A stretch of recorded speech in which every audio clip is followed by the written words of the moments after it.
Hey guys, welcome back. It's Adam the Science Tutor here, and today we're going to be going over naming etiquette part 2. Last video we went over, I gave you guys a structure and we went from the structure to the name. This time we're going to go from the name to the structure, so it's a little different concept.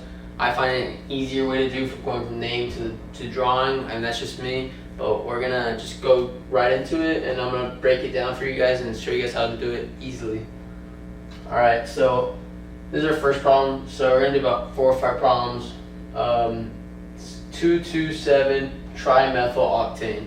And you notice here I haven't made it a big point because some professors are leaning on it, but when you're making these, the name and the conjugation, you want it no spaces. You could ask your professor, it depends on them, but we're gonna dissect it. So first dissection we're gonna make, and you notice it's ane. What do we know about anes? They have the letter A, which has one, that means equals single bonds. So we know that it's all single bonds, so we don't have to worry about any alkynes or alkenes. Oct is 8, right? Because we have, what is our little saying? We have monkeys enjoy pretty bananas. But then after our step 4, we have pentane, hexane, heptane, and octane. Octane's 8. So that's our little dissection here. So we know that there's an 8 carbon chain, and then it's all single bonds. So we've got that from just this right now. So we can kind of already go ahead and start making our structure. So I'm going to use a skeleton structure, and we're going to go 1, 2, 3, 4, 5, 6, 7, 8 for our 8 carbon chain. We know that's ane, so we don't have to worry about any double bonds, any triple bonds. They're all single bonds, so it's an octane right there. And then tri, which stands for 3, methyl. What do we know about methyl groups? It's a methane, so methanes are single, it's a CH3. It's carbons, so we know that there's 3 methyl groups attached to our octane. So if you follow me, trimethyl octane, we know that there's 3 methyls attached. So Adam, where are they at? So how do we know where they're at? Well, that's where these bad boys, these numbers come in. So we have 2,2,7 trimethyl, so we know there's 3. These are where this is where it's located. So where do we start? We can start here or here, because it's our longest chain. So we can start from wherever, because there's no priority group. This is our only priority. So we can start from either here or there. So put 1 carbon, 2 carbon, 3 carbon, 4 carbon, 5, 6, 7, 8. So it's a 2,2,7. So we know there's put it right there. So we know there's 1 here. That's a CH3. That's our methyl group. And 2,2. So what does that mean? So that means there's 2 methyl groups on the 2 carbon. So it'll look something like this. So that's it. So we got a 2,2,7 trimethyl octane. So that's our octane. It's our main carbon chain. This is our 2 methyl groups for 2,2, and this is our 3rd methyl group for the tri, our 7th carbon. So that one was pretty easy, fairly easy. Hope you guys got it. Hope you guys followed along with that. Now we're gonna dissect a new problem. Hopefully this one, I mess with this next one right here. This one should be more of a review, as we talked about cyclos our last time. I should bring this here. So do 2, 5. I'm gonna go ahead and write another problem so you guys can begin working as well. Dipropyl cyclo hex. And then we're gonna do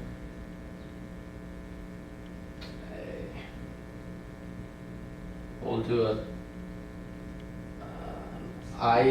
so there's a new concept as well with propyls. Isopropyl butane. So these are both. So we're getting to the new concept of alcohol functional groups and propyl. Just to familiar with the the language. Like I said in the last video, it's all language. It's all the way you see it. It's all the way you recognize it and the way you're able to talk chemistry. So a 2,5 dipropyl cyclohexane. So how do we detect it? What is propyl group? What does that mean? Well, forget, there's a little dash right there, just to make sure grammar's correct. Okay, so a cyclohexane. So let's break it up like before. If you remember from the last video, a cyclo is a ring. An ane means there's all single bonds, because alkanes all has an A, which is 1 for single bonds. Hex, if you could remember, hex for 6. So single bonds, 6, and it's a cyclo, it's the ring. Okay, so we'll hit this right now, but let's make our cyclohexane first.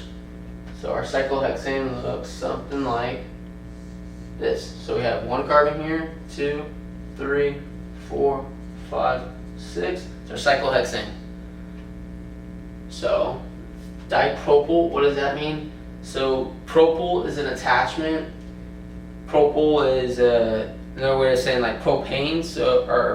Propane. So you have monkeys enjoy pretty bananas. So 3 carbon, propane, propyl. So it's going to be an attachment with the propyl group, and there's di, which stands for 2. So as you guys should know, it's a 2,5 dipropyl. So we just need a label and figure out which one's our 1 carbon. So let's put it this way. There's 1 carbon here, it's our 2nd carbon, there's our 3rd, 4th, 5th, 6th. Doesn't matter which way because we don't have priority. 2 is going to have a propyl group. So we're going to put, there's 1 carbon, 2 carbon, 3 carbon. So that looks kind of messy, but there's 1 carbon, 2 carbon, 3 carbon. That's our propyl group. And then we're going to have another one on our 5. So there's our 1 carbon, 2 carbon, 3 carbon. So as you can see, this is our longest chain, the hexane, and then that's our longest chain, that's our priority, the hexane, and then we have a dipropyl, we have 2 propyl groups attached. Fairly simple. Propyl is part of the new vocabulary a little bit, just to jot down what we've learned today, jot down what we expected to learn. So it's pretty simple. We're going over 2 different ideas. We're doing an alcohol group, we're doing naming, and we're doing what's a propyl, what's an iso, it's an isolation. That's how the good way to remember it. Iso is isolation. It's an isolation, and then your propyl group. So we're gonna do this last example. It's probably the harder of the 4 we've tried already.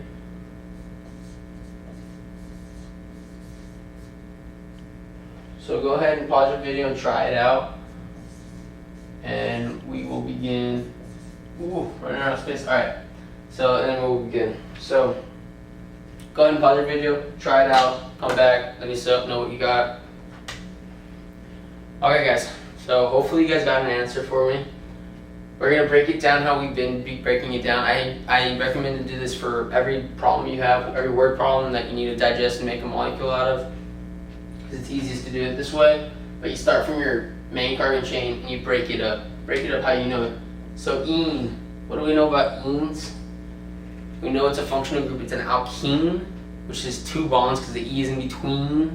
There's 2 E's, 2. So we know there's 2 equals double bonds. So we know we dissected that part. Now but stands for 4 carbons.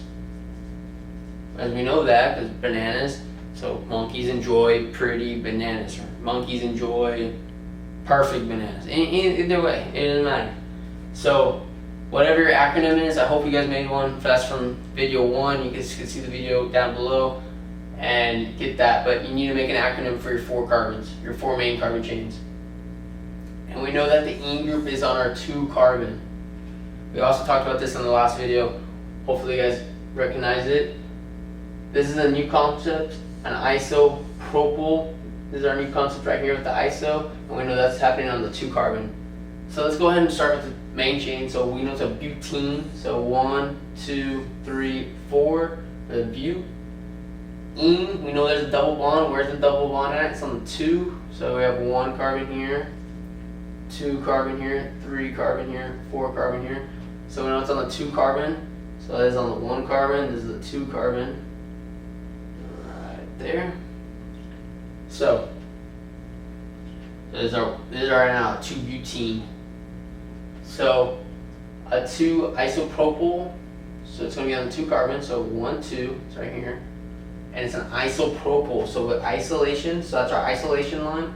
And then we know there's 1 carbon here, 2 carbons here, 3 carbons. So there's 1, 2, 3 carbons. That's an isopropyl. That's a 2 isopropyl, 2 butene. So guys, thank you guys for watching. I'm gonna go over a little bit more, but these are the main concepts. Those are the problems I wanted to work with. But it's overall simple idea. You just need to remember that if you see ol attached to the end of your main carbon chain, that means it's an alcohol, and alcohols are OH, just something you need to remember, that functional group. So if this was a butenol, a 2-butenol, then we also would have 1, 2, 3, 4. Okay, no, we can't do that. So if it was a 2-butene-3-ol, you break it up with that 3 over here, so you'd go, it would have been a 2-butene-3-ol, like so. This recognizes it's 2 for the ene, for the alkene, and 3 for the ol. You would break it up in such a manner, then we would have an OH group right here. So you can't just leave a dot, but because that would be a carbon. Remember, carbons are dots, are ends of the lines, but it's an alcohol. So alcohols, it's a new concept. So if there's anything with the ol, you know that there's an OH attached. And then a new concept too is iso equals, my best way to remember it, I don't know if that's what it stands for, it might be, but isolation. And you need that isolation, just give me color, you need that isolation right here. This is the isolation from the 2. This is the isolation from the 2 carbon, and then you're getting a propyl group. So it could be also isotert. It could be a isomethyl, or it could be anything iso. Or it can't be an isomethyl, but it could be isopropyl, tertiary, tert-butyl. We'll get into tert in a bit. Right now, focus on iso as an isolation. It isolates, and then you make the propyl group. So that is all for today. Hopefully you guys enjoyed the video. Please like and subscribe, and leave a comment below for any questions you have, anything you want me to work on for the next video coming up. Yeah, just let me know. You can email me. Look at the comments section. I'll have a worksheet that you guys can work on. Hopefully you guys got the message and you want to come back and learn some more. So please subscribe. Adam the Science Tutor. Thank you guys.